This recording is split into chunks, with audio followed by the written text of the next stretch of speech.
mengikuti acara ini dengan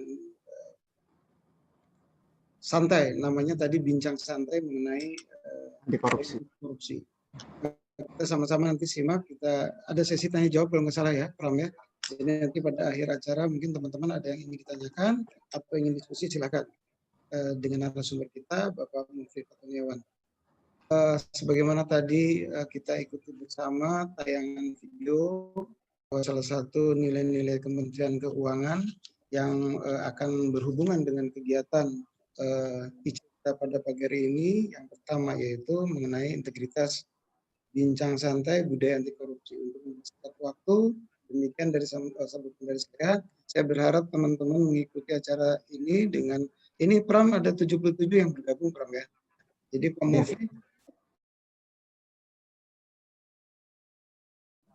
pada saat yang bersamaan teman-teman juga ada yang turun di lapangan. Untuk akhir tahun kami terus melakukan upaya-upaya dalam rangka pencapaian penerimaan. Sehingga nanti barangkali pada kesempatan pagi hari ini tidak seluruh teman-teman bisa ikut karena sedang ada di lapangan. Demikian dari saya, Pram, pembuka. Diawali dengan Bismillahirrahmanirrahim, kita mulai kegiatan ICP kita pada pagi hari ini. Terima kasih. Wassalamualaikum warahmatullahi wabarakatuh. Waalaikumsalam warahmatullahi wabarakatuh. Oke, baik, terima kasih Bapak Wawan Ridwan atas sambutan yang telah disampaikan. Dan telah bergabung bersama kita Bapak narasumber Bapak Mufli Fatoniawan. Beliau merupakan ayah dua anak yang dilahirkan di Probolinggo 16 September 1991. Kini keseharian Bapak Tony beraktivitas di Jakarta Selatan di bawah naungan Direktorat Jenderal Pajak Kementerian Keuangan Republik Indonesia. Hobi menulis dan aktif tergabung dalam program penyuluhan anti korupsi. Baik, kepada Bapak Mufli, bisa kita mulai Pak? Baik, bisa, Mas Pram. Siap. Terima kasih. Saya persilakan, Pak. Baik, bismillahirrahmanirrahim. Assalamualaikum warahmatullahi wabarakatuh. Waalaikumsalam. Salam hormat dari saya kepada Pak Wawan Ridwan selaku Kepala Kantor, para pejabat eselon 4 di KPP Pratama Bantaeng, para teman-teman yang bertugas di KPP Pratama Bantaeng, ya. Mudah-mudahan kita selalu dalam keadaan sehat dan mudah-mudahan Indonesia juga segera bertambah sejahtera. Sebelum saya mulai, perkenalkan nama saya Mufli Fatoniawan, teman-teman bisa memanggil saya Tony. Nah, saya bersyukur sekali bisa diundang ke KPP Pratama Bantaeng lagi nih. Jadi saya dulu waktu bertugas di Makassar sering banget ke Bantaeng untuk ngambil dokumen ya. Jadi saya dulu sebelum 2019 saya jadi mutasi ke kantor pusat itu 2019 di Oktober tahun lalu. Saya di KPDDP Makassar. Ini sama Mas Ardi ya. Halo Mas Ardi, Kak Ardi. Siap. Assalamualaikum Pak Tony. Waalaikumsalam warahmatullahi wabarakatuh. Nah, ada beberapa teman-teman yang sudah saya kenal ya. Selamat assalamualaikum teman-teman yang hadir. Jadi saya adalah sekarang definitif di Direktorat Teknologi Informasi dan Komunikasi. Jadi di disclaimer dulu ya, bukan Kisda. Ya, tapi saya penyuluh anti korupsi Pratama sejak tahun 2019. Sebelum saya mutasi, saya ikut sertifikasi untuk menjadi penyuluh anti korupsi Pratama di PPSDM Sulawesi Selatan. Penyuluh anti korupsi ini sebenarnya bukan bagian dari KPK, jadi saya juga bukan dalam Pak Chandra kemarin meminta saya untuk mengisi, juga bukan saya sebagai KPK, tapi memang saya sebagai penyuluh anti korupsi. Jadi penyuluh anti korupsi ini bisa dari berbagai manapun ya, jadi bisa PNS, bisa masyarakat umum, bisa pengusaha dan sebagainya. Nah, gitu. Kemudian saya juga mengembangkan kanal media podcast dari PNS Cerita Integritas bersama teman saya di Makassar. Saya juga agen obat manjur, orang hebat main jujur. Nah, saya coba share screen ya. Kelihatan ya? Ini tayangan saya ya. Oke. Siap, kelihatan. Baik. Bismillahirrahmanirrahim. Jadi kemarin Pak Chandra menghubungi saya untuk membeli informasi tentang anti korupsi. Nah, ketika saya tawarkan beberapa pilihan materi, jatuhlah dengan pilihan perbandingan antara kerugian keuangan negara dan hukuman finansial koruptor. Nah, ini sebenarnya kompleks sebenarnya ketika Pak Chandra pilih ini sebenarnya ini akan menyangkut juga ke definisi korupsi, kemudian kita juga akan sedikit banyak belajar tentang biaya sosial korupsi yang mungkin saya sendiri juga baru tahu setahun belakangan ini ternyata dampak korupsi itu bukan hanya uang yang dikorupsi saja, tapi ada dampak-dampak lain yang ketika itu dikalkulasikan secara ekonomi nilainya cukup besar gitu teman-teman. Sebelum kita mulai, nah karena kita tadi ngobrol santai katanya ya, jadi sebelum santai kita coba untuk memberikan safety briefing dulu. Jadi teman-teman kalau sedang tersambung di perangkatnya, sedang sambung ke pusat listrik, pastikan kabelnya dalam kondisi yang aman sehingga terhindar dari konsleting. Kemudian teman-teman silakan mengecek audionya sebelum kegiatan mulai biar kegiatan berlangsung dengan lancar. Jika teman-teman memanfaatkan jaringan internet di area publik, pastikan dengan keamanan data pribadi ya. Kemudian jika kegiatan ini diikuti secara berkelompok, misalkan di kantor dengan teman-teman, pastikan tidak menjaga jarak ya, sesuai dengan protokol keamanan kesehatan pandemi COVID-19. Kemudian jika ada kondisi darurat, misalkan ketika ada di kantor, kemudian di rumah ada kondisi yang tidak diinginkan, silakan tetap tenang dan jangan panik, segera ikuti petunjuk keselamatan yang sesuai dengan arahan BNPB. Itu safety briefing yang saya bisa sampaikan. Nah, untuk memulai saya coba main game dulu nih ya. Jadi saya punya gambar ini, susunan gambar ini bisa membentuk sebuah kata. Nah, coba teman-teman bisa ketik aja di kolom chat, kira-kira gambar apa ini yang gambar ini bisa membentuk kata apa gitu. Silakan ada yang reformasi betul. Nah, sip. Oh, oke. Oke, gitu ya. Nah, ini contoh nih. Sekarang ini beneran. Ini ada hadiahnya nggak Mas Pram? Wah, maksa itu Mas. Ada. Nanti ada ya, di ada. Maksa Mas. Dicatat aja ya kalau ya. Siap, saya catat Pak. Maksa Mas. Oke, maksa ya. Nggak apa-apa Pak. Namanya juga bercanda guyonan santai. Lanjut. Ya ini sekarang. Kira-kira membentuk kata apa nih?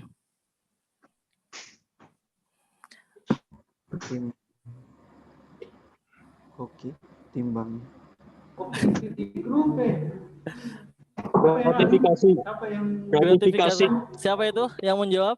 Kak siapa?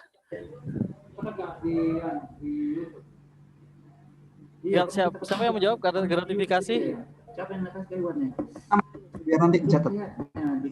Ya, nanti dicatat katanya. Mas Pram. Gratifikasi. Nah, kemarin waktu Mas Danang ya. Maksa juga ya. Gratifikasi. Ini kan timbangan. Timbangan kan ukurannya gram ya. Gram massa tuh gram. Gram dikurangi M-nya jadi gra. Ini televisi ya, TV. Ini memberi kasih ya. Maksa ya. Ya, oke. Kemarin waktu saya tawarkan materi ternyata Pak Chandra bilang kalau sudah diberikan materi tentang gratifikasi. Nah, kira-kira teman-teman gratifikasi sebelum saya masuk ke materi saya tadi, kira-kira gratifikasi itu apa? Bisa di-sharing, bisa open mic atau bisa cek chat di kolom chat dulu. Kira-kira yang menurut teman-teman ini gratifikasi itu apa? Silakan. Kata Pak Chandra ini materinya sudah selesai, sudah diberikan ya. Insya Allah teman-teman sudah ada bayangan gratifikasi. Dalam Pak Chandra? Mungkin mereka banyak yang lupa, mungkin bisa diingatkan kembali. Oh, gratifikasi. Ya, oke. Nanti berarti sekalian aja nanti sama delik tipikor. Ada yang mau berpendapat? Oke, kalau belum saya lanjutkan aja. Nanti sekalian di delik tipikor. Oke, jadi sebelum kita kata Pak Sutrisno tadi ini memang maksa ya. Jadi memang gambar-gambar ini perlu didefinisikan. Makanya saya memberikan definisi juga kepada korupsi. Gitu. Ini saya cuplik dari kuliah umumnya Dr. Yudi Kristiana. Beliau adalah mantan jaksa KPK yang sekarang bertugas sebagai Kepala Kejaksaan Tinggi di Jakarta Timur. Beliau mengutip dari Dewa Brata pernyataan dengan judul artikelnya "Bangsa ini belum menertawakan korupsi" yang dimuat oleh di Kompas tanggal 18 Juli 2005. Korupsi adalah perbuatan mencuri, karena itu korupsi satu terah dengan maling, nyolong, nodong, jambret, ngecu, ngerampok, nggarong, ngerayah, ngutil gitu ya, dan sebagainya, yang semuanya yang perbuatannya hina dari sudut moral, terahnya adalah durjana, maka pelakunya pantas menyandang durjana. Nah, ini menurut Dewa Brata korupsi itu seperti ini. Nah, sedangkan menurut undang-undang, jadi undang-undang kita, undang-undang tentang pemberantasan tindak pidana korupsi ini di nomor 31 tahun 99 yang junto Undang-Undang nomor 20 tahun 2001.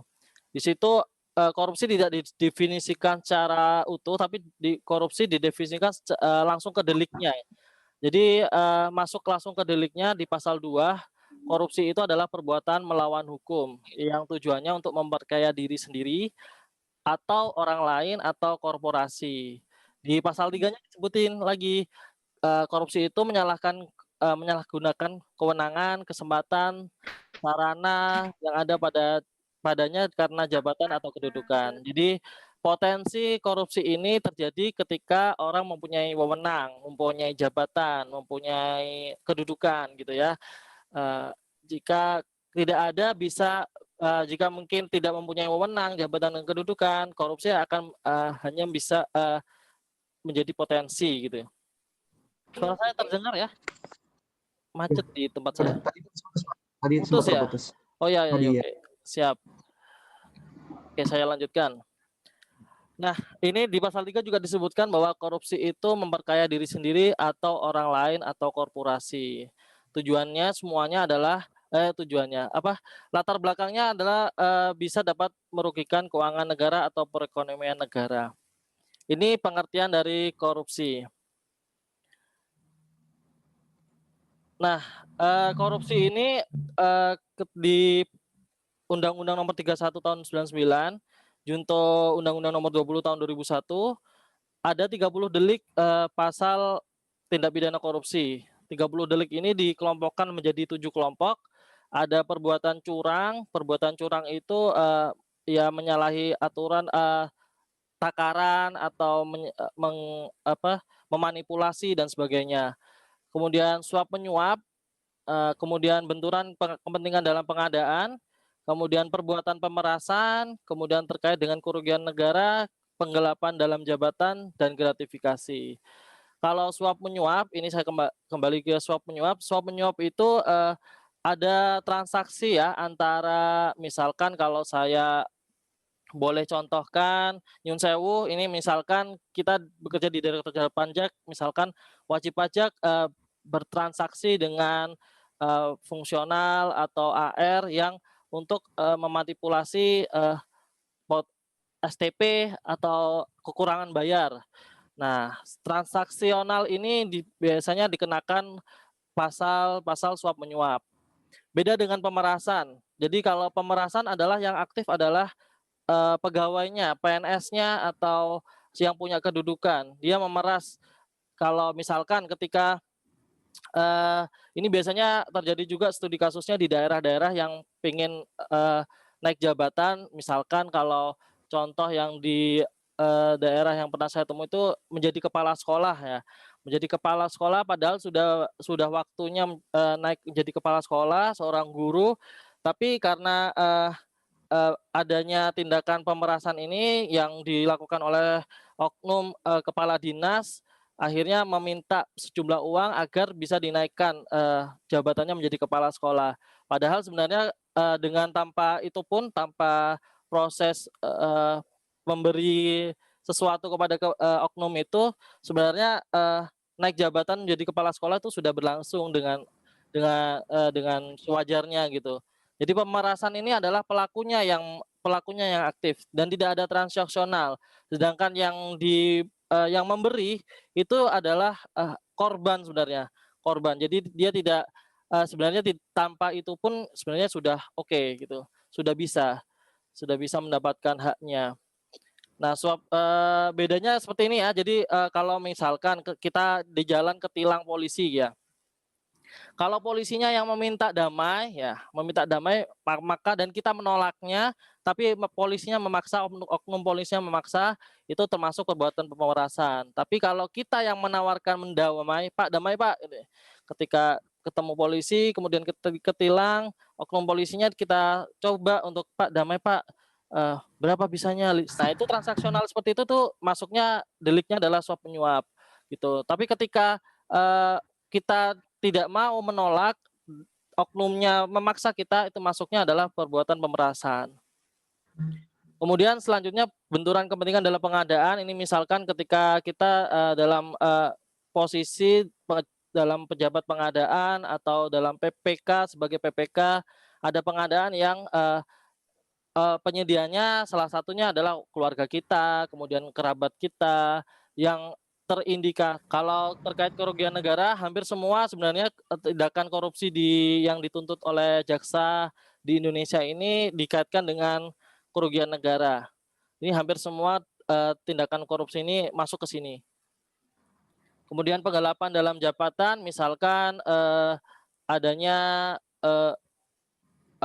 dokumen-dokumen palsu, kemudian menyembunyikan bukti-bukti transaksi dan sebagainya. Nah, kalau gratifikasi sebenarnya pemberian ya. Jadi sebenarnya semua pemberian kepada pegawai negara, baik itu pegawai negeri sipil, kemudian pegawai negara seperti misalkan pegawai BI, kemudian OJK dan sebagainya yang bukan non PNS, atau semua yang sumber penghasilannya dari APBN atau APBD, termasuk pegawai BUMN itu pegawai negara ya. Jadi memberikan sesuatu kualifikasi itu ada yang diperbolehkan, ada yang tidak diperbolehkan. Ada negatif listnya gitu. Kemungkinan teman-teman kepatuhan internal sudah menyampaikan ini kalau gratifikasi dari Kementerian Keuangan juga sudah menurunkan, dari Kisda juga sudah menurunkan aturan turunannya yang bisa dipedomani oleh teman-teman di KPP Pratama Bantaeng. Lanjut, jadi dampaknya apa sih korupsi itu sebenarnya? Jadi ketika ini efek ketika tidak adanya korupsi, sedangkan yang bawah adalah ketika adanya korupsi. Jadi uang kita, uang keuangan negara kita secara umum adalah perekonomian negara lah ya.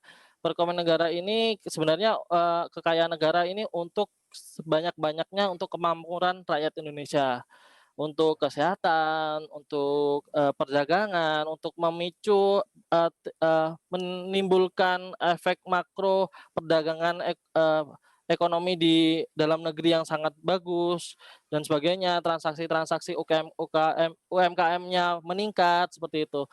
Jadi ketika ada kesejahteraan seperti itu, maka subsidi-subsidi akan lancar, subsidi kepada UMKM, sehingga memicu meningkatnya perekonomian negara. Itu juga memicu tingkat pendapatan domestik bruto dan sebagainya.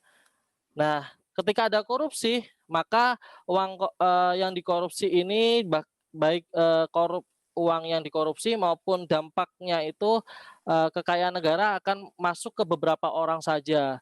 Yang kaya akan menjadi kaya, akan menimbulkan juga kecenderungan perilaku pejabat-pejabat yang konsumtif dari hasil korupsinya, sehingga dari proses transaksi jual beli itu juga ketika membeli barang-barang secara konsumtif itu juga tidak memperhatikan UMKM dan sebagainya. Itu akan menimbulkan dampak multiplier ekonomi yang relatif kecil, sehingga yang kaya menjadi kaya, yang miskin juga menjadi tetap tidak terbantu sejahtera. Itu salah satu dampak korupsi yang mungkin kita bisa kelihatan nyata. Nah, ini ada karikatur yang menarik ini ya. Jadi koruptor itu sebenarnya hukumannya rendah ya. sering dapat remisi pula gitu ya. Jadi banyak banget yang kita tahu korupsinya berapa miliar, kemudian dendanya ratusan juta doang gitu ya, ratusan juta doang. Apalagi dengan tahanan misalkan 10 tahun tahanan, 13 tahun tahanan itu masih ketika banding ke Kejaksaan Tinggi atau banding lagi ke Mahkamah Agung itu biasanya mendapatkan pengurangan. Nah ini yang menjadi keprihatinan kita bahwa ternyata masih bisa koruptor tuh ternyata banyak celah yang dimanfaatkan oleh koruptor sehingga koruptor itu lebih cenderung untuk tidak jerahnya karena punya akses, kemudian punya kekayaan, punya duit lah ya untuk mengatur itu semuanya. Nah mirisnya di situ. Kenapa ini sampai terjadi gitu? Penegakan hukumnya di mana gitu? Kalau kita lihat ya dari tabel ini pengelompokan hukuman finansial menurut pekerjaan terpidana korupsi. Jadi ini kerugian negara yang dihimpun dalam triliun ya. Jadi PNS. Nah, PNS ini sudah 21,27 triliun ya kerugian negara yang dihasilkan. Namun dari tuntutan jaksa itu ternyata cuma 1 triliun yang dituntut. Nah, jadi prestasinya hanya 4,8% saja. Jadi kerugian 20%-nya kemana? Nah, 20%-nya hilang, saudara-saudara. Jadi yang dikorupsi 21 triliun, yang dituntut cuma 1 triliun. 4%, 4,8%. Sedangkan mirisnya lagi di putusan pengadilan itu hanya 0,8%, 0,84% saja. 0,84 triliun. Jadi 3,95%. Hanya sedikit ya, jadi cuman korupsinya segitu banyak, kemudian pengembalian uang ke negara dalam bentuk denda itu cuman 0,84%. Nah, sisanya gimana? Sisanya hilang. Sisanya gimana ya? Ya kita yang nyari, kita yang mencari penerimaan negara dari uang-uang yang sudah terkumpul kemudian dikorupsi. Kita yang menstabilkan lagi penerimaan negara APBN kita, menutupi kekurangan APBN kita dalam bentuk penerimaan negara dari pajak. Nah, mirisnya di situ teman-teman. Jadi kenapa saya juga meskipun di Direktorat TIK tapi pengen untuk menyuarakan juga karena saya tahu teman-teman yang bekerja apalagi di KPP Bantaeng dengan 4 wilayah ya, Bantaeng itu kan Takalar, Goa, ini ya Jeneponto, 4 wilayah segitu berat caranya untuk mengumpulkan penerimaan pajak, kemudian ternyata dari 21 triliun ini hanya kembali 1 triliun yang misalkan dikorupsi. Sedangkan 20 triliunnya itu kemana? Ya akan menjadi beban finansial, beban pajak, beban fiskal untuk tahun berikutnya gitu. Jadi kenapa kita perlu bareng-bareng untuk menyuarakan ini meskipun kita ada di KPP Pratama Bantaeng itu karena biar banyak orang yang sadar dan tidak melakukan korupsi lagi karena negara ini sebenarnya negara kaya kok bisa kemudian tapi kenapa tidak tercapai APBN defisit terus ya salah satunya adalah ini salah satu yang paling besar menyumbang negara kita tidak defisit terus kemudian target penerimaan juga naik terus ya karena untuk menutupi ini jadi sadarlah teman-teman bahwa target penerimaan yang naik adalah salah satunya karena dampak uang korupsi yang tidak kembali ke negara. Jadi kalau saya di total dari kerugian negara 128 triliun itu hanya kembali 13 triliun. Jadi 10% saja. Sisanya kemana? Ya, sisanya kita cari. Nah ini yang miris. Jadi yang seharusnya kita sudah bisa menutupi APBN kita, tapi setiap tahun akan defisit seperti itu. Nah ini juga fakta yang ada di lapangan. Ini dalam angka juta ya, jadi 119 juta. Pak Rimawan Pradityo ini adalah ekonom dari Universitas Gadjah Mada, Kepala Prodi ilmu ekonomi. Beliau sudah mengelompokkan skala korupsi dari gurem, kecil, sedang, besar, dan kakap. Dengan jumlah terpidana gurem 62, paling banyak di sedang ya dengan skala korupsi sedang, kemudian kakap. Kakap ini yang sudah satu orangnya bisa mencapai kerugian negara 1 triliunan ya, 1 triliunan misalkan gitu. Jadi tidak hanya kita yang sebenarnya mensubsidi koruptor.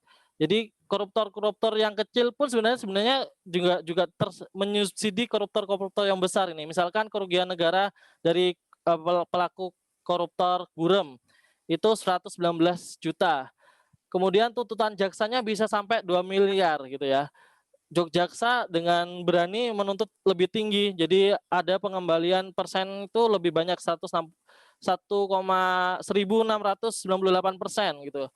Bahkan di pengadilan pun lebih tinggi, bisa 2 kali lipatnya jadi 4,11 miliar. Jadi 348. Jadi dari korupsi gurem ini bisa menghasilkan bisa lebih banyak gitu tuntutannya. Yang miris adalah yang kakap ini. Jadi terpidananya sudah banyak, kerugian negaranya sudah mencapai 48 triliun, tapi jaksa hanya menuntutnya 10 triliun. Ini rata-rata kalau pengakuan dari teman-teman dari KPK, ini memang penegakan hukum di Indonesia ini masih kurang tegas, masih memandang bulu, tidak terlalu runcing ya terhadap orang yang punya kekuasaan. Jadi terutama pelaku-pelaku koruptor kakap ini kan memang sudah mempunyai kekuasaan, kewenangan, kemudian uang yang banyak. Nah itu rata-rata godaannya teman-teman dari jaksa penuntut umum ini seperti di sini. Hanya 22% yang bisa dituntutkan. Itu baru tuntutan. Sedangkan ketika putusan pengadilan jauh lebih dikit. Jadi cuma 8%. Nah, sisanya kemana? Sisanya disubsidi sama yang gurem-gurem ini, yang kecil. Kemudian sisanya lagi kemana kalau kurang? Ya kalau kurang kita lagi yang harus mencari penerimaan negara melalui pajak. Seperti itu. Nah, jadi hukuman finansial yang denda seperti itu apakah menjeratkan bagi dari koruptor? Jadi kalau kita lihat dari grafiknya kerugian negara ini yang biru ini adalah harga berlaku ya. Harga berlaku ini adalah skala korupsi atau kerugian negara yang saat itu terjadi. Jadi karena inflasi di Indonesia ini cukup tinggi, jadi kan tiap tahun nilainya naik. Jadi harga ketika korupsi itu terjadi dengan harga ketika putusan pengadilan itu keluar itu biasanya akan terjadi selisih karena nilai uang kan terus naik. Jadi dari kerugian negara 203 triliun ini tuntutan hukum finansial itu hanya 65 triliun. Kemudian akan kecil lagi menjadi hukuman finansial yang jatuh melalui putusan pengadilan hanya 21 triliun saja. Nah, ini sangat miris yang kita hadapi sekarang. Jadi selisihnya ini kemana gitu? Selisihnya APBN kita berkurang, hilang begitu saja.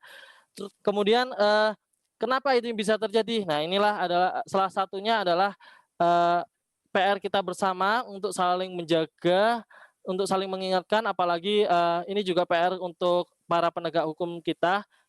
Sudah disadari sih teman-teman dari KPK juga sudah menyadari bahwa masih ada selisih yang sangat cukup besar.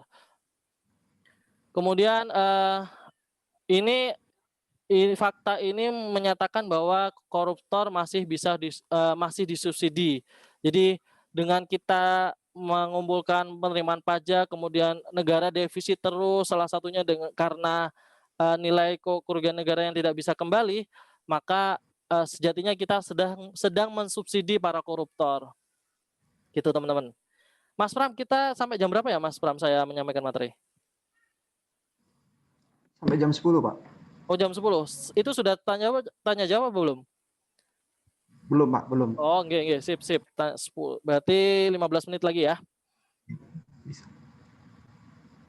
Nah, ini siapa yang menanggung beban subsidi. Jadi kerugian negara 203 triliun, total hukumnya hanya 21,26 triliun, 10%-nya. 186 ini siapa yang nanggung? Tentu saja para pembayar pajak, tentu saja anak-anak kita yang masih sekolah ini, tentu saja para bapak-bapak, ibu-ibu yang sedang bekerja di kantor pajak, yang AR, fungsional, dan semuanya yang lagi berusaha untuk menghimpun pajak. Ini sebenarnya kita sedang mensubsidi koruptor 182 triliun. Untuk itu teman-teman, kalau kita sudah melihat seperti ini, faktanya seperti ini, mudah-mudahan kita tidak termasuk salah satu yang terjerat hukum korupsi ini, karena sangat merugikan. Ini hanya masih kerugian negara jika dihitung dengan biaya sosial eksplisit yang kelihatan ya, kerugian negara yang tampak, yang memang sudah dikorupsi, uang yang nyata. Tapi kan ada hal-hal yang kerugian negara yang implisit yang tidak terlihat. Misalkan saya beri contoh, ketika jembatan Kutai Kertanegara di Kalimantan ambruk dan KPK mengendus, itu adalah ada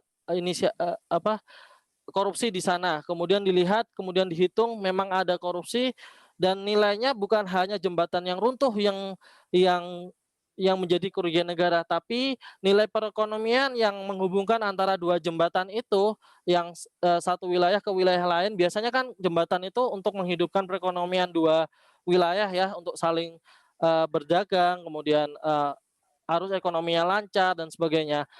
Itu juga menjadi tanggungan kita. Jadi yang awalnya suatu daerah itu sudah bisa mumpuni dengan PAD-nya masing-masing, pendapatan asli daerahnya, karena sudah berdaya di daerah ini, karena sudah disupport dengan jembatan, tapi karena jembatannya ambruk, akhirnya 5 tahun ke depan kita harus menggelontorkan dana alokasi umum, dana alokasi khusus kepada daerah tersebut untuk menunjang kegiatannya. Nah, ini yang dampak yang kita tidak sadari sebenarnya. Termasuk contoh-contoh yang lain, termasuk kalau dampak perizinan hutan, misalkan pembukaan lahan di hutan, kan itu banyak. Dampaknya apa? Ya ke kesehatan, misalkan teman-teman di Riau, di Sumatera yang berulang kali terdampak kasus asap kebakaran hutan, itu adalah salah satu dampak dari korupsi. Karena saya kenapa bilang seperti ini? Karena kasusnya sudah ingkrah ya. Kasusnya sudah ingkrah, pejabat di Riau itu ternyata melegalkan pembukaan hutan dan tidak melakukan reboisasi dan sebagainya. Itu mirisnya di situ. Jadi banyak dampaknya, bukan hanya dampak secara uang, tapi banyak sektor yang harus kehilangan. Sektor misalkan kesehatan, ketika pengadaan alat kesehatan dikorupsi, maka tidak hanya alat kesehatan aja yang tidak ada ya, tidak tersedia uangnya dipakai untuk korupsi, kemudian pengembalian ke negara juga belum optimal, kemudian untuk mengadakan alat kesehatan lagi uangnya dari mana gitu. Apakah uang yang dikorupsi itu bisa kembali untuk mengadakan alat kesehatan lagi? Ya tentu tidak. Akhirnya minta lagi ke anggaran ke APBN kita. Seperti itu hanya contoh di sektor kesehatan. Sektor-sektor lain juga akan sama seperti itu. Nah, bagaimana caranya agar koruptor itu jerah? Jadi banyak teori ekonomi terkait korupsi menguatkan bahwa pemiskinan koruptor adalah metode yang paling efektif untuk membuat jerah dan menutup potensi koruptor yang baru. Jadi gimana sih cara memiskinkan koruptor? Nah, ini ada caranya. Sebenarnya tekniknya selain koruptor itu jerah dengan pemiskinan, ada juga dengan menutup akses dia bisa menjabat, memiliki jabatan publik lagi. Misalkan ketika sudah diingkrah putusan hakim, dia terdakwa koruptor, sebagai koruptor, maka untuk peluang dia untuk menjadi pejabat melalui pemilihan pilkada, kemudian pemilu, itu tertutup rapat. Dia juga diberi akses untuk mendapatkan kedudukan-kedudukan baru gitu. Tapi ini yang kita bahas adalah pemiskinan koruptor. Nah, kalau kita bicara tentang pemiskinan koruptor, maka ekonom-ekonom di Indonesia sudah menghitungnya dari biaya sosial korupsi, teman-teman. di Indonesia ini tidak ada bukti yang mendukung hipotesis bahwa probabilitas dan intensitas hukuman finansial yang dijatuhkan kepada koruptor berkaitan dengan skala korupsi. Benar ya, tadi yang gurem akhirnya dikenakan denda hukuman finansial yang lebih tinggi 1000 sampai 1000% dari nilai korupsi yang skala korupsi yang dilakukan. Sedangkan yang kakap dia hanya mendapat 8% ya, 8% pengembalian negara. Jadi hukuman finansialnya belum membuat jerah para koruptor kelas kakap. Jadi biaya sosial korupsi ini sedang dikaji dan akan bisa juga diterapkan sebagai hukuman finansial untuk para koruptor, sehingga koruptor tidak hanya dihukum secara nilai eksplisit saja, nilai uang yang dikorupsi aja, tapi nilai implisit akibat dari korupsinya. Jadi eksplisit itu bisa dari biaya antisipasi korupsi, biaya reaksi korupsi, biaya akibat korupsi yang kelihatan mata, kemudian biaya implisit korupsi yang kita tidak bisa kelihatan tapi tahu dampaknya. Yang biaya antisipasi ini misalkan biaya yang dikeluarkan untuk mencegah tindak pidana korupsi, misalkan negara akhirnya membentuk Komisi Pemberantasan Korupsi sebagai upaya untuk mengurangi atau mencegah tindak pidana korupsi. Nah, ini kan butuh anggaran, butuh biaya. Nah, ini adalah salah satu contoh untuk biaya eksplisit, biaya antisipasi. Misalkan anggaran ICV juga, misalkan tiap daerah, contoh lain biaya kampanye anti korupsi juga itu salah satu biaya eksplisit korupsi. Kemudian selanjutnya biaya reaksi terhadap korupsi, ini biaya anggaran yang dikeluarkan untuk penanganan tindak pidana korupsi, misalkan dari penyelidikan hingga pemasyarakatan gitu ya. Jadi anggaran ini berada di para penegak hukum, misalkan KPK, Kejaksaan, Kepolisian dan sebagainya. Ini sudah biaya ini sudah diperhitungkan ya. Jadi sekarang sudah diperhitungkan. Jadi berapa biaya yang dikeluarkan untuk penyidikan hingga pemasyarakatan itu sebenarnya beberapa sudah dimasukkan ke denda, ke hitungan dendanya. Kemudian yang biasa kelihatan ini adalah biaya akibat korupsi. Ini biasanya dihitung oleh teman-teman BPK atau BPKP berapa kerugian negara.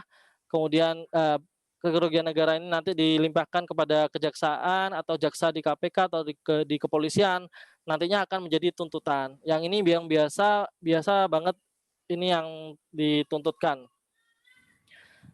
Nah, yang terakhir ini biaya implisit.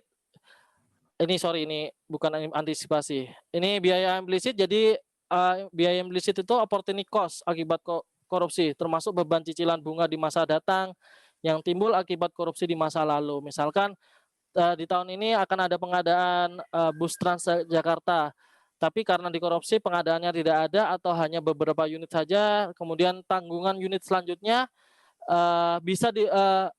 kalau belum bisa dibebankan oleh denda di koruptor, maka akan jadi beban juga di APBN di masa datang. Nah, biaya implisit ini sulit diestimasi ya teman-teman, tapi para ekonom mencoba untuk mengkalkulasikan berapa dari kegiatan korupsi itu jadi jatuhnya berapa biaya sosial korupsi yang nanti akan ditanggung. Contohnya biasanya dalam konteks lingkungan nih, konservasi hutan lindung Tanjung Api-Api seluas 600 hektar untuk pelabuhan. Dampaknya apa sih? Dampaknya adalah kerusakan wilayah konservasi, kehilangan habitat, kemudian Indonesia juga kehilangan flora dan fauna yang mungkin endemi yang hanya ada di Indonesia gitu. Kemudian di bidang transportasi ini juga ada kasus pengadaan bus proyek busway di DKI Jakarta. Kemudian hilangnya trip 1,1 juta penumpang per tahun. Nah, hilangnya ini bisa dikalkulasi ya, misalkan 1,17 juta per tahun ini dikalikan dengan tarif busway yang saat itu. Jadi ketika proses transportasi ini berlangsung akan ada uang yang masuk dalam ke PAD DKI Jakarta. Tapi kalau ketika busnya itu tidak ada, ya, jadi makanya ini hilang, potensi ini akan hilang. Nah, ini ya yang dimaksud, jadi berbagai sektor sebenarnya. Kerugian negara 10,2 miliar, kemudian biaya sosial korupsi yang tercatat ini ini dikalkulasikan bisa mencapai 923 miliar. Tapi cuman dihukum 1,7 miliar. Dari sini ke sini aja sudah jauh ya dari kerugian negara biaya eksplisit tadi. Untuk hukuman finansial aja 10 dibandingkan 1 ini sudah jauh, apalagi kalau kita akan menghitungnya melalui biaya sosial korupsi. Akan sangat jomplang, jauh sekali. Nah, ini yang lagi di edukasi juga kepada para jaksa penuntut umum agar memasukkan biaya sosial korupsi sebagai dampak dari korupsi. Jadi ketika korupsinya adalah korupsi lingkungan, korupsi kesehatan, maka yang dihitung adalah tidak hanya kerugian negara yang muncul, tapi juga dampak yang diakibatkan di masa mendatang. Terakhir ini, jadi saya ingin mencoba studi kasus saja dari masa lalu instansi kita. Mudah-mudahan ini juga tidak terjadi lagi dan insya Allah sudah ditutup rapat ini karena kita punya sistem pengendalian internal yang sudah cukup bagus. Mudah-mudahan teman-teman tetap dalam kode etik kita. Jadi ini adalah fungsional penyidik PNS DJP waktu tahun 2013. Saya ambil kasusnya beliau karena ini sudah ingkrah, sudah menjadi putusan pengadilan. Di tahun 2013 ada terjadi pemerasan. Jadi penyidik ini melakukan bukti permulaan terhadap dugaan faktur fiktif yang dikeluarkan oleh PT Prama Cipta Kemilau. Salah satunya menerbitkan faktur fiktif untuk Asep Yusuf Hendra Permana ini. Nah, jika Pak Pargono ini menawarkan kepada Asep jika dijadikan tersangka akan dipidana 1,2 miliar Pak, atau mau jadi saksi saja, tapi kalau jadi saksi minta dong 600 juta gitu Pak. Tapi Asep hanya menyanggupi 75 juta. Nah, Pak Pargono yang meminta langsung ini meminta kepada Pak Asep ini, tindakan ini adalah tindakan pemerasan. Karena Pak Pargono sebagai punya pewenang meminta memeras uang sejumlah 600 juta ini. Nah, akhirnya Pak Pargono ini dituntut penjara selama 6 tahun, dikurangi selama berada dalam tahanan dengan tuntutan denda 200 juta. 200 juta ya. Yang diterima 75 juta ya, Pak Pargono menerima 75 juta, tapi didenda 200 juta. Jauh ya, lumayan jauh. Ini termasuk gurem kalau diibaratkan yang tadi itu, termasuk gurem. Dan putusan pengadilannya saya coba lihat penjaranya menjadi 4 tahun 6 bulan, kemudian dendanya 200 juta. Tapi sebenarnya dari angka seperti ini, apakah Pak Pargono ini rugi ya, termasuk menanggung dari selisih yang dikorupsi aja 75 juta, tapi kok dendanya 200 juta. Tapi ingat teman-teman, ada potensi 1,2 miliar ini jika Pak Asep ini benar-benar bersalah dan menjadi tersangka. Akan ada potensi 1,2 miliar yang akan masuk ke kas negara melalui denda. Yang ini yang menyebabkan angka ini meningkat, 200 juta ini meningkat, potensi ini yang melihat. Sayangnya potensi ini tidak dilihat, tidak hanya di gurem saja biasanya, kebanyakan penegak hukum sekarang ini untuk menyentuh di kelas kakap ini sepertinya masih malu-malu gitu. Selanjutnya ini Mas Dana Widyamika, ini kasusnya gratifikasi ya teman-teman. Jadi menerima uang sejumlah 750 juta dari Ardiansyah dan Rudi Kurniawan dan 2 miliar dari Herli Istiharsono. Nah, beliau divonis 10 tahun penjara.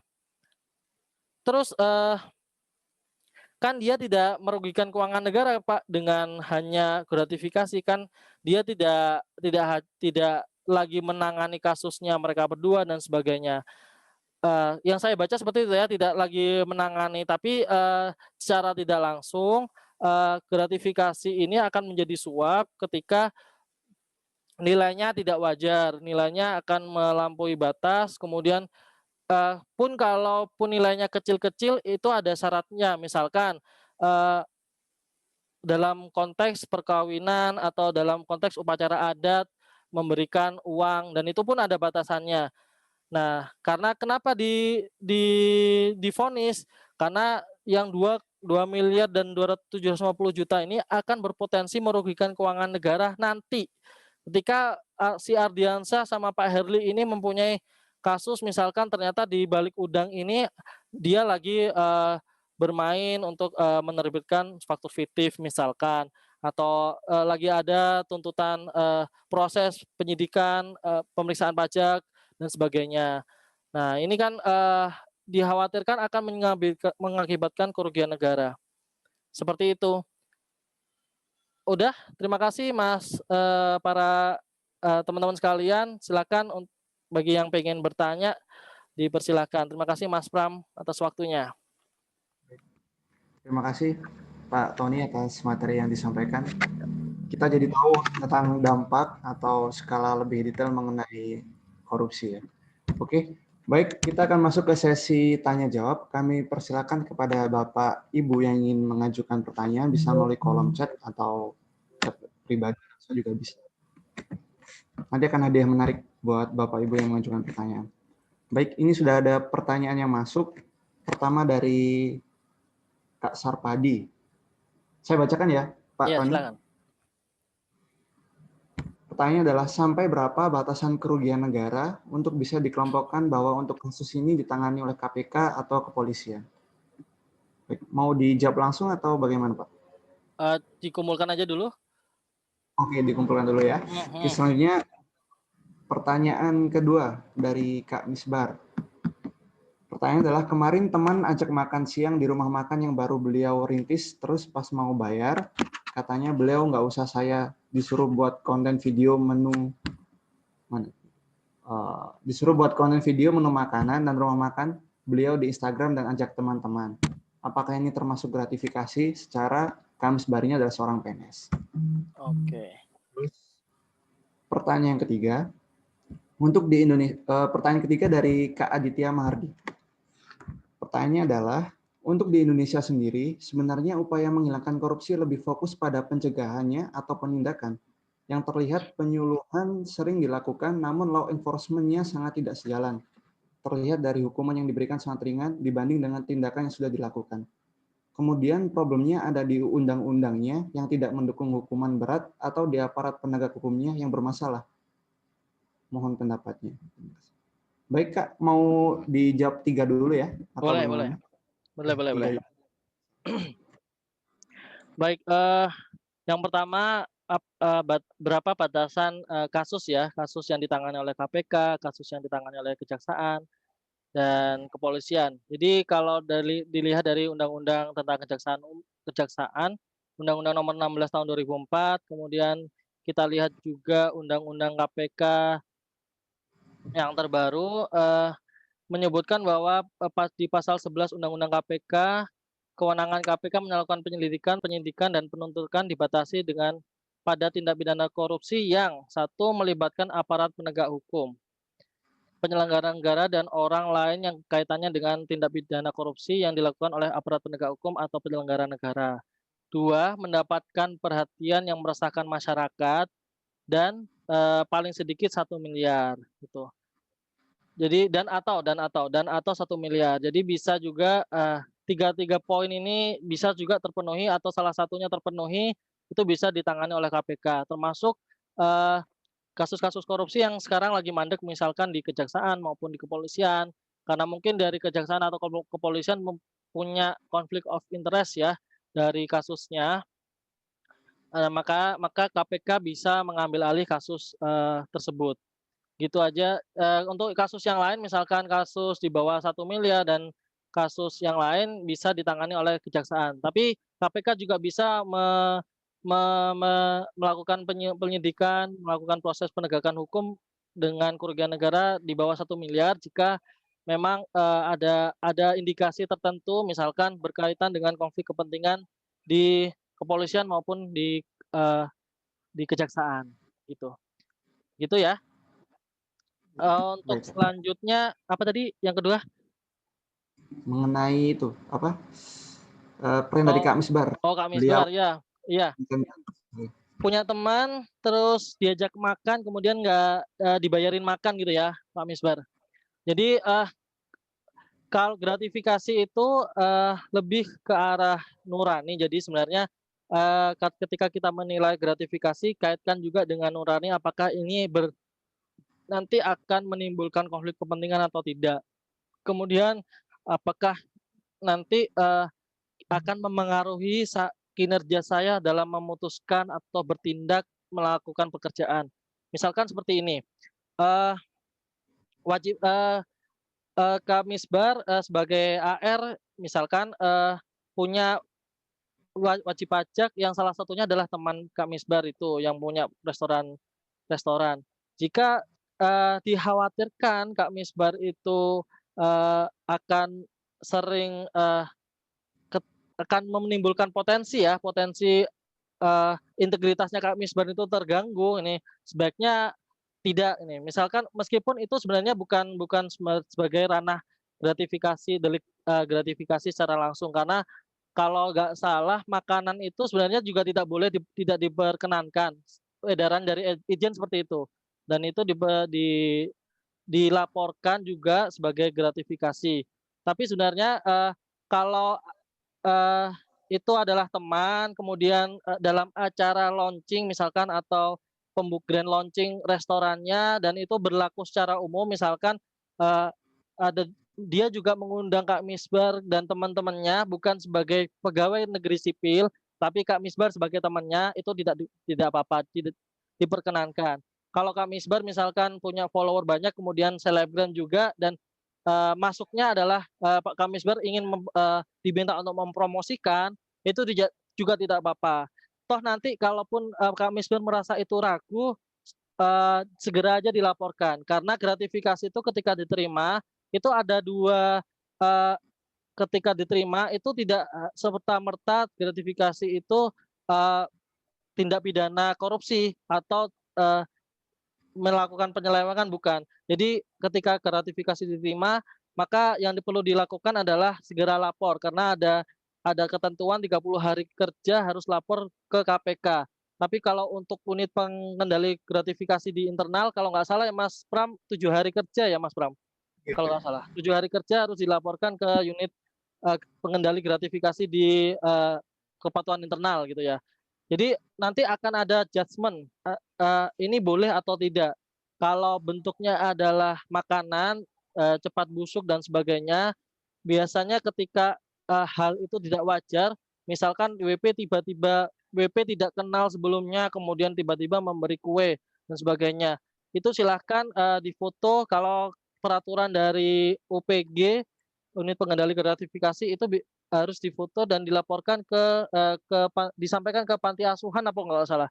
Tapi kalau ya kan benar ya. Tapi kalau peraturan KPK yang terbaru yang tahun 2019 itu tidak perlu sampai ke panti asuhan, cukup disampaikan ke orang-orang yang membutuhkan di pinggir jalan boleh nggak apa-apa. Tapi yang jelas ada dokumentasi dan sebagainya.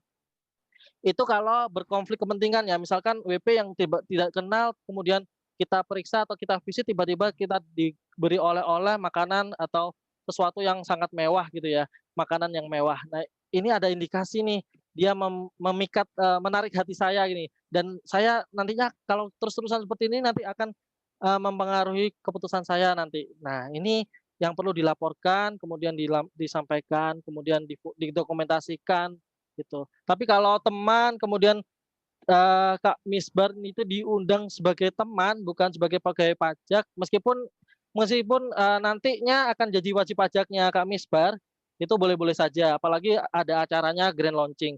Tapi kalau tiba-tiba tiap minggu Kak Misbar, Kak ini Kak voucher makar terus-terusan dikasih voucher makar, nah itu akan ada indikasi seperti itu gitu. Apalagi kalau beliau adalah wajib pajak kita gitu. Akan ada indikasi seperti itu. Tapi kalau sesuatu yang wajar dan sebagainya itu sah-sah saja gitu. Tapi kalau lebih baik sih setiap sesuatu penerimaan yang kita terima itu disampaikan ke unit pengendali gratifikasi. Itu lebih aman. Dan judgement-nya tidak selalu diserahkan ke KPK. Misalkan kita punya dikasih hadiah sepeda Brompton, tapi yang ngasih adalah keluarga kita, adik kita. Tapi adik kita ini ada bertempat tinggal di Bantaeng, kemudian dia menjalankan usaha sendiri gitu. Nah, itu apakah termasuk gratifikasi yang diperbolehkan atau gratifikasi yang termasuk tipikor? Silakan disampaikan nanti di judgement sama KPK. Kalau nanti arahnya lebih cenderung itu tidak akan menimbulkan konflik kepentingan, tidak menimbulkan tindak pidana korupsi, itu boleh-boleh saja. Nanti akan ada surat keputusannya dari KPK yang diperbolehkan itu digunakan. Nah, atau tidak diperbolehkan dan harus diserahkan ke negara. Itu akan ada suratnya. Ini penting teman-teman kalau teman-teman ketika mendapatkan sesuatu dan dilaporkan itu, karena biasanya sih ini sharing dari teman-teman di KPK, perusahaan ketika memberikan sesuatu kepada pejabat misalkan atau pegawai negeri, itu mereka sudah mengeluarkan memasukkan anggaran itu kepada pembukuannya. Suatu saat ketika perusahaan itu kena kasus, kemudian pembukuannya diperiksa, aliran dananya masuk ke kita akan kena gitu. Kecuali kalau kita mempunyai surat keputusan gratifikasi, boleh diterima, boleh dipakai atau tidak. Kalau itu kita sudah punya ketika ternyata pembukuannya menyebutkan pemberian hadiah kepada si A, kemudian si A dicek, kamu pernah dikasih? Pernah. Saya sudah menyampaikan laporannya dan berhak diterima. Ini suratnya. Boleh, akhirnya aman. Tapi kalau tidak ada, tidak dilaporkan dan sebagainya, itu malah menjadi bermasalah nantinya. Akan tersangkut juga misalkan pasal tindak pidana pencucian uang dan sebagainya. Gitu kira-kira Pak Kak Misbar. Kemudian yang selanjutnya ini ya, penegakan hukum terhadap koruptor. Jadi di Indonesia itu ada tiga strategi penegakan hukum. Yang pertama yang biasa kita lihat operasi tangkap tangan, kemudian penangkapan, penegakan hukum oleh pejabat aparat penegak hukum, itu strategi pertama, strategi penindakan. Strategi itu digunakan agar yang lain, teman-teman yang punya potensi melakukan fraud, melakukan korupsi itu tidak korupsi karena takut gitu ya. Karena takut terhadap korupsi. Strategi yang kedua yang lagi dijalankan adalah membangun pembangunan sistem yang berintegritas. Misalkan dengan adanya zona integritas, kemudian di internal DJP ada Direktorat Kisda, kemudian di bawahnya ada kepatuhan internal, kemudian diawasi juga ada unit pengendali gratifikasi. Itu adalah sistem yang dibentuk agar kita yang punya wewenang ini, yang punya kedudukan dan kekuasaan ini tidak bisa korupsi karena sistemnya sudah mengatur ini tidak boleh, ini tidak boleh. Menerima hadiah dari WP itu tidak boleh. Itu karena akan masuk ada pengendali gratifikasi di satkernya masing-masing. Nah, itu sistem yang dibangun yang untuk biar kita tidak bisa untuk korupsi. Nah, yang terakhir adalah kampanye yang melibatkan masyarakat, termasuk peran saya sebagai penyuluh anti korupsi ini melibatkan masyarakat untuk berkampanye agar banyak orang yang sadar bahayanya, banyak orang yang tahu dampaknya dan akhirnya tidak mau korupsi. Nah, kalau dilihat ketika Kak siapa yang tadi bertanya ya? Adik. Ya, kalau dilihat adanya misalkan tahun kemarin ada revisi Undang-Undang KPK dan isunya adalah pelemahan terhadap penegakan hukum terhadap korupsi. Terus kejaksaan yang seperti itu ya, seperti itu jaksanya aja sudah seperti itu yang kasus-kasus yang kita dengar saat ini yang lagi booming. Kepolisian juga seperti itu. Banyak jenderal-jenderal polisi yang sudah ingkrah masuk dalam lingkaran korupsi. kalau penegak hukumnya aja seperti itu yang KPK yang sebenarnya sudah menjaga banget integritasnya, kemudian sistemnya dijaga biar tidak mempunyai konflik kepentingan, akhirnya juga dilemahkan undang-undang. Ya kita lihat strategi yang dijalankan oleh eh, pimpinan kita, ya jadi dilihat apakah memang penindakan yang untuk merevisi undang-undang KPK itu memang berjalan dengan baik atau tidak. Yang penting kita sudah punya dua strategi yang lain, yaitu membuat sistem agar kita tidak bisa korupsi dan mengedukasi sebanyak-banyaknya masyarakat agar tidak ingin korupsi, seperti itu. Jadi kalaupun nanti di strategi penindakan ini kita seperti dilemahkan, koruptor di tidak dihukum dengan baik, dihukum dengan baik, tidak dendanya tidak maksimal, kita masih punya dua strategi lain, yaitu mencegah orang-orang baik yang sekarang lagi menduduki jabatan biar tidak mau korupsi, biar tidak menambah angka korupsi. Biarlah yang sudah ingkrah, yang lagi ditangani kasus itu menjadi bagiannya dari aparat penegak hukum. Kita yang tahu akan dampaknya, kemudian tahu akibatnya, kemudian malah tahu delik-deliknya apa saja yang kita harus hindari, itu yang menjadi konsen kita juga jadi terhadap pemberantasan korupsi ini. Jadi pemberantasan korupsi ini sebenarnya tidak hanya penindakan saja, tapi juga ada pembangunan sistem dan edukasi atau kampanye.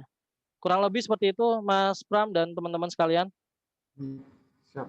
Terima kasih Pak Tony atas jawaban atau penjelasan dari 3 pertanyaan yang disampaikan oleh pegawai kami. Ada beberapa pertanyaan lagi, boleh saya lanjutkan, Pak? Silakan. Siap. Pertanyaan dari Bapak Ngurah.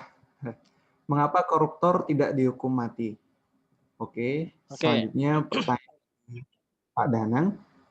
Izin bertanya, apa yang sebaiknya kita lakukan sebagai pegawai pajak jika melihat profil harta seorang wajib pajak, baik itu pegawai maupun atau tidak punya usaha lain, yang tidak sebanding dengan penghasilan di SPT-nya? Jika menurut kita ada indikasi dari hasil korupsi, apakah kita fokus saja di penggalian potensi pajaknya, atau adakah kewajiban melapor ke KPK atau seperti apa? Baik. Terus, oke. Pak Sutrisno mengajukan pertanyaan, jika korupsi itu mental, lalu obatnya apa? Baik, Pak. Baik. Siap. Silakan Pak Tony. Yang pertama soal apa? Mengapa koruptor tidak dihukum mati? Oh, oke, tidak dihukum mati. Kenapa koruptor tidak dihukum mati? Jadi ini berkaitan dengan ini ya, dengan suara saya masih terdengar ya? Terdengar, tapi ya, Zoom saya not responding soalnya kayaknya. Oh. Ya, saya coba yuk. Bismillah. Jadi kenapa tidak dihukum mati? Nah, itu adalah salah satu mungkin yang kita lagi dikaji ya. Apakah hukuman yang pantas dari buat koruptor, apakah memang hukuman mati ataukah ada hukuman yang lain? Misalkan pemiskinan gitu ya. Kalau saya pribadi, ini pendapat saya pribadi ya, Bapak. Jadi hukuman mati memang diterapkan di beberapa negara yang menerapkan hukuman mati, misalkan China. Kalau Jepang itu belum dihukum mati pun pejabatnya biasanya kalau tertangkap atau diindikasikan korupsi, biasanya dia malah banyak yang bunuh diri gitu di Jepang karena budaya malunya yang sangat tinggi. Nah, ini mentalitasnya budaya malunya yang tinggi. Nah, kalau di Indonesia kenapa tidak dihukum mati terlebih dahulu? Kita sebenarnya bisa aja mengarah ke hukuman mati, bisa saja. Tapi kita juga harus melihat efek jerahnya. Kemudian efektivitas efek jerah, kemudian dampak apakah hukuman mati itu sebenarnya sudah efektif gitu untuk mengembalikan kerugian-kerugian negara gitu. Jadi ketika seseorang dihukum mati, kasusnya selesai, dia sudah tidak bisa ngapa-ngapain ya karena memang sudah mati. Tapi ingat kekuasaan itu bisanya diturunkan. Kemudian kekuasaan itu biasanya dia masih bisa menyimpan harta-hartanya atau kekayaannya di tempat-tempat lain. Bahkan biasanya dicuci uangnya, dijadikan aset di luar negeri dan sebagainya. dan itu bisa dikuasai dengan keluarganya. Ketika koruptor dihukum mati, maka persoalannya tidak selesai sampai di situ. Jadi persoalannya eh, masih ada potensi yang akan dilakukan selanjutnya. Misalkan dari keturunan-keturunannya, misalkan dari yang menguasai aset selanjutnya, menguasai aset koruptor selanjutnya. Gitu. Tapi kemungkinan besar bisa juga nanti hukuman mati ini diterapkan ketika nanti mungkin dampak yang diakibatkan sangat luas. Kemudian tapi KPK sedang benar-benar mengedukasi para penegak hukum terutama jaksa dan hakim agar menerapkan biaya sosial korupsi terlebih dahulu. Karena kenapa? Karena kalau miskin eh, orang kan tidak punya apa-apa. Kalau dilihat kan dari tabel yang tadi itu korupsinya misalkan 2 miliar tapi dikenakannya bisa sampai 900 miliar. Kalau itu benar-benar terjadi, maka ketika koruptor itu nanti bebas, nah dia tidak bisa apa-apa. Bahkan dia akan ya misalnya kesulitan lah dalam ini hanya bisa misalkan bisa hanya bertahan untuk makan sehari-hari aja. Nah, tega nggak ya itu urusan nanti, tapi yang jelas eh, itulah cara biar kita itu dapat eh, biar efektif juga ya hukuman itu bisa berdampak juga kepada koruptornya, akhirnya juga nggak mau juga orang-orang yang akan korupsi ini lihat hukumannya sangat luar biasa ya, apakah saya bisa mengembalikan uang seperti itu gitu ya, itu dampaknya juga. Kemudian dampaknya juga terhadap keuangan kita kalau kita bisa menarik biaya denda sebanyak-banyaknya, maka uang yang akan masuk ke kas negara melalui denda itu uh, akan ada gitu ya, gitu tidak bisa dipakai untuk menjalankan perekonomian negara gitu. Gitu ya kira-kira. Kemudian yang selanjutnya apa tadi profiling ya, profiling wajib pajak yang tidak wajar gitu ya Apakah ada hartanya. lapor ke KPK atau Iya. harus Iya, kita coba lihat lagi SOP kita bekerja. Misalkan ketika profiling wajib pajak harta-hartanya kok tidak wajar ya. Dia eh, dia seorang pegawai, kemudian pemasukannya seperti ini, tapi asetnya luar biasa. Kita bisa telusuri nggak aset itu dari mana? Misalkan apakah memang dari wasiat dan sebagainya. Kalau memang kalau memang pengen menegakkan rasa keadilan dan itu memang potensinya buktinya cukup kuat, misalkan Mas Mbak yang ada di sana ketika mau profiling itu cukup kuat, ini nggak ada warisan, nggak ada apapun potensi yang mengakibatkan asetnya sangat luar biasa seperti ini. Dia juga kalau bekerja juga berapa tahun bisa mengumpulkan uang negara seperti ini, uangnya seperti ini gitu ya. Jadi boleh KPK kan membuka pengaduan sebanyak-banyaknya kepada masyarakat umum, tidak terlepas dari siapapun itu pegawai negeri maupun tidak. Jadi ada pelaporan, silakan menyampaikan laporannya, boleh disertai dengan bukti-bukti yang kuat.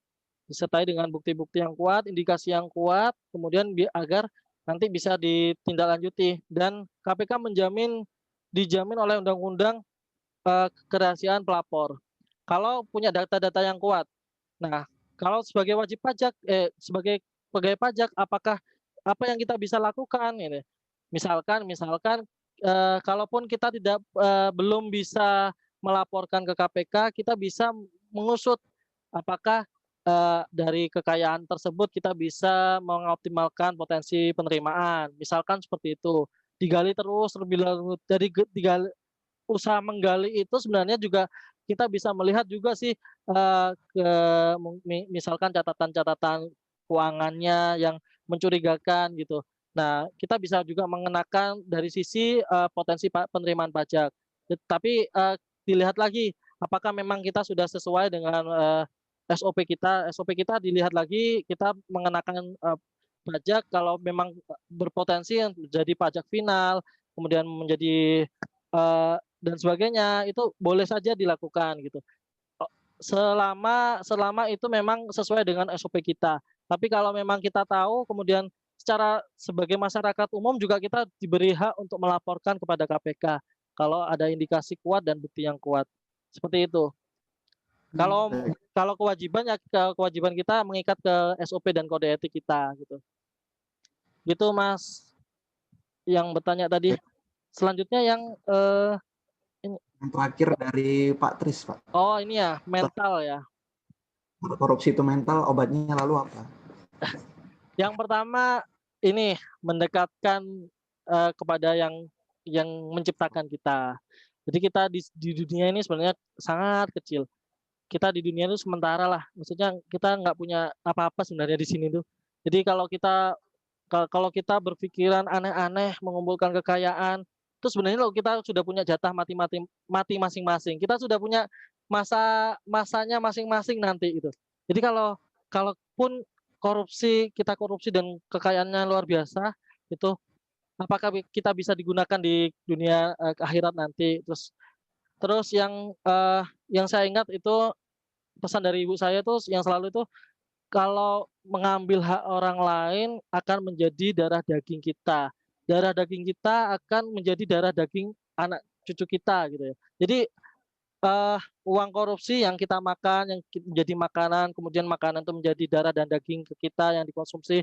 Kemudian kita punya anak dan anak itu kan memang darah darah dan keturunan dari kita otomatis juga akan seperti itu dan sesuatu yang kotor akan berpikiran yang kotor dan efeknya akan kotor. Makanya kenapa kok banyak anak-anak muda sekarang kok nakal-nakal ya seperti ini.